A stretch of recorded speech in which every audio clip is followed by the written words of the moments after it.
Hey everyone, welcome to another Web3 music wrap-up, helping musicians, enthusiasts, and collectors stay plugged in as we work to change the industry. I'm Russ, and today we're going to be talking about the latest projects, resources, and tools that anyone who's involved in the space needs to know about. All right, let's get into this. We're going to start with an absolutely incredible tool called Manifold Studio. It's especially helpful for independent artists that are looking to mint their own NFTs, but we'll get into how to use it in just a second. They say that Manifold Studio is now open for all, there's no more wait list, and you can natively mint audio, 3D models, HTML, NFTs, like a constantly changing NFT creation or one that can change over time, dynamic NFT creation, airdrops of these NFTs to any lists of wallets, royalty support, and they've optimized their contracts here so that you're not going to have to spend as much gas. You might already be familiar with some other music NFT minting platforms that we've covered here on the channel, like Catalog or Sound, but many of these protocols are actually permissioned and in sort of this slow start stage right now, where they're onboarding only specific artists as they sort of slowly start to grow, sort of to sustain the growth over time, which isn't a bad thing. But the nice thing about Manifold is that now it's completely open and anybody can do it. And the beautiful thing is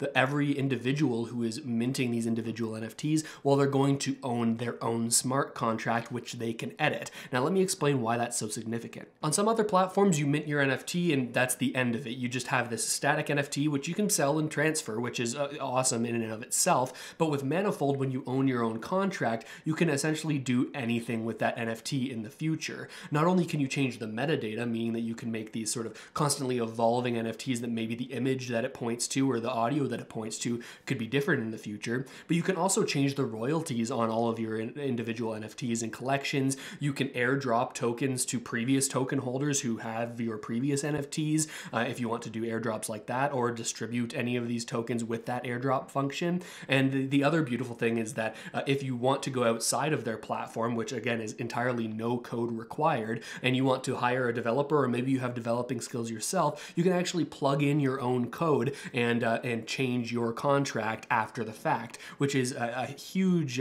sort of unprecedented thing done in this space. I made a little sample test contract for myself. You can see it here, test contract Russ. You get to sort of select whether you want an ERC 721 or another token, NFT token standard. 721 is the most popular. You get to pick your token ticker symbol as well as your sort of art that will be on that individual contract. Now, this is to mint your individual creator smart contract, from which then after you've deployed this, which you do by clicking confirm and just simply submitting your transaction on MetaMask or on your ledger, from this individual contract, using again all of Manifold's built-in front-end tools here, no code, you can actually from that original creator contract mint your NFTs. So all of the NFTs that you mint will point back to your individual creator contract that you personally own and have the admin privileges of. You may be familiar with Etherscan. It's the best way to take a look at smart contracts and to actually manage your individual transactions that you're submitting on any blockchain. Etherscan's sort of been spread out across layer 2s as well. But you can see that just with the buttons that I clicked there and the deployment of this contract, you can see that all of this code was compiled for me to create this contract, which gives me all of the functionality on Manifold's front end, which is interacting with these contracts. But as an individual artist or creator, you really, at this point, don't really even need to understand all of this code that's going on, because Manifold gives you those tools that you need to be able to mint from your own contract that you personally own.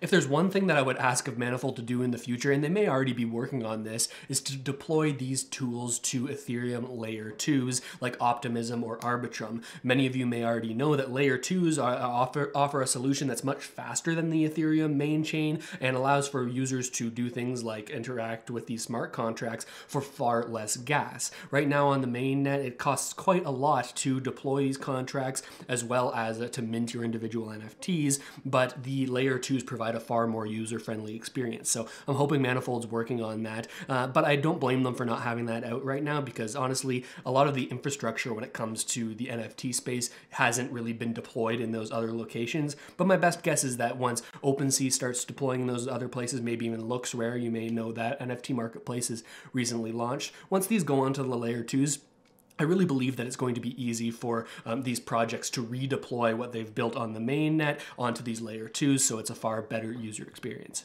Next up, I want to share a tool built by Caroline at Hi-Fi Labs.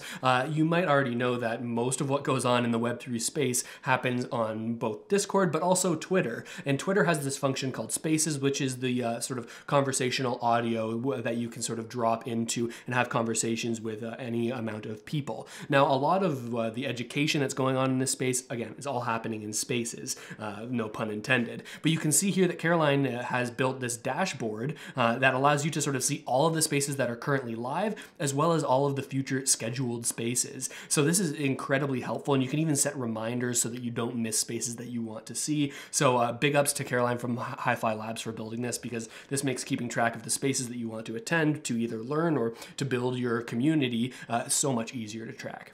Now let's take a look at a mirror crowdfund called Buyback, put together by Mark to Clive Lowe. Buyback is a mirror crowdfund to raise ETH to buy back 7 of Mark's albums from labels, with stretch goals supporting community governance and creation of new work. And he says that he's excited for the possibilities here and that this could be an example of what people could do in the future. Let's dive into this a little bit. Mark is a great ambassador for the music Web3 space, helping to onboard new musicians into the space with his Mashy Beats Creator Clubs project. And above all else, Mark is just a killer jazz pianist. Using Mirror's incredible tools, Mark is crowdfunding the capital required to buy back these masters, while simultaneously bootstrapping a Mashy Beats DAO with the buyback token holders being the founding members. We're in the early innings of this whole space, but I just find it amazing that using these tools that are just being built right now, like Mirror's has only been around for about a year, we're actually able to organize these communities together, pool capital together, and collectively embark on these journeys together. And now for a welcome, more critical look at this whole space, I have a great thread to share with you. Take a look at this. This is from Super Sigil. Give them a follow on Twitter. It's a great thread about some of the critiques of the music Web3 space, because there are still a lot of problems. There's a lot of great information in this thread, but there's one part I wanted to read so we can talk about it in a little bit more depth, and that is right here, postlude. I reiterate that I'm not having a dig at any of these artists or platforms. They're innovating in this space and I love to see it. I'm still considered dropping on these platforms, but I'm not expecting an opportunity like that to just land in my lap. And the TLDR of the thread is that if you're a new artist just getting into Web3, you shouldn't expect instant success. And from what I've seen, it's the artists that are building strong communities around their music and offering collectors real ROI who are actually excelling in the space. And a list of awesome projects that Super Sigil sees as actually doing well in the space right now. What I just read in this thread in its entirety brings up a lot of good points, and it kind of feels like we're in this weird awkward puberty phase in the music Web3 space, where we're starting to see some successes, many artists making a lot more than they would off of streaming royalties, but at the same time there are these problems, right? There are these different platforms that are not permissionless yet. You sort of have to be let in or chosen to be included in them at this point as they go through their slow starts. Likely that'll change in the future.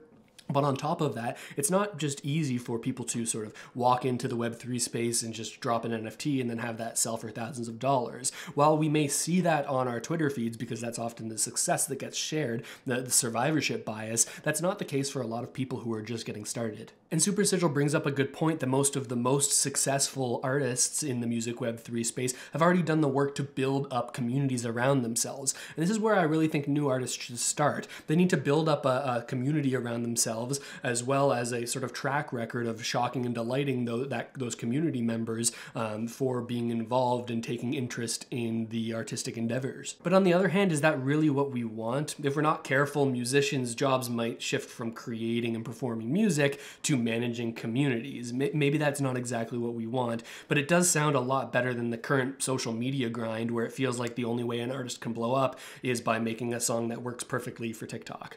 So obviously there's a lot to think about here, but along similar lines, we have this thread here from EJ at mintsongs. If you're not already familiar, mintsongs is another music NFT minting platform, but it runs on the Polygon sidechain, which is kind of like an L2, but it doesn't quite have the same security guarantees as the Ethereum layer 1 and layer 2s that are sort of built on top of that Ethereum layer 1. But regardless of that, it's actually a far cheaper way for you to mint music NFTs. And it's something that I've experimented with myself. itself. And I think it's one of the best ways that people can actually start to build these communities around themselves and their music. And EJ has this great thread here called How to Effectively Create and Activate a Web3 Community Using Mint Songs. Now, I'm not going to go over this entire thread. I'm going to leave a link to it down there in the description if you want to take a closer look. But I really like the route that EJ is going here. I think that you need to start with creating music and potentially even just giving out NFTs and collectibles to the people who are most interested in it to sort of incentivize them to keep following along and to take some sort of ownership in what you're creating.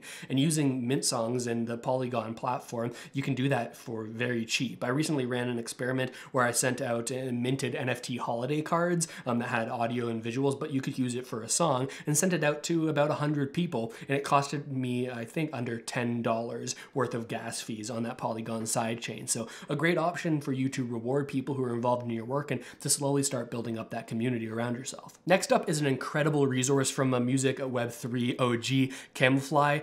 Here it is, an extensive artist-to-artist guide to everything you need to know about music NFTs and the new opportunities that they can offer. And this is one of the best guides that I've seen as of late. Let me flip over here so I can show it to you. Again, written on Mirror. Get familiar with Mirror if you're not already. But this is one of the best guides that I've seen, and what I would recommend to you to send out to people, on top of sending out these videos, who you know might have a little bit of an inkling or an interest in the NFT music space, but just don't know where to start. This Mirror post covers the basics of the space and some of the vernacular that we all use that might sound kind of foreign to newcomers. It also covers some of the problems we're trying to solve in the space, has answers to common critiques of NFTs from artists such as the rights behind it, environmental issues, copyright issues, sort of talks about where we're at with all of those issues in this space to some of the critics. Also, it talks about the different platforms, each individual minting platform, and what you can do with them and who can use them currently, and what you can do to sort of start building community after you've sold your first NFT. So a huge shout out to Comoufly for putting that together, but next we're going to talk about Sound. Now, we've covered Sound here on the channel before. It's been around for just over a month now, I believe, and it's a music NFT minting platform that has great functionality where you can actually like synchronously listen through the track before the drop of the music NFT. And they've actually finished onboarding their Genesis set of artists and have now moved on to their Season 1 artists, and it's been hugely successful. 20 brilliant artists as Genesis artists, and every single one of those Genesis artists has sold out their set of NFTs in under a minute, generating now that we've gone further and into Season 1, which again has been sold out in under a minute every single time so far, over $200,000 of funding for these independent artists who are being onboarded onto the Sound.xyz or Sound.xyz platform. So if you're not familiar with Sound, get familiar. They are coming out of the gates running. After today's release, they will have hit 500 unique collectors at Sound, and so they're constantly growing in terms of collectors, but they're also growing as a company, recently announcing that they've got a new head of artistic relations, Iman Europe, which is amazing because Iman is an incredible artist of her own right, and I get so excited when I see the actual people who are building these platforms for musicians in the future are musicians themselves and sort of know the pains that we've all gone through with traditional sort of distros and these other services like Spotify. Just as someone who has an understanding actually building this out, that's all good in my books. But that just about does it for today's Web3 music wrap up. Thanks for spending a little bit of time with me here to get caught up if you haven't been following as closely. I hope this video has helped you out at least a little bit. Subscribe to the channel if you haven't already done so, and I'll see you next time.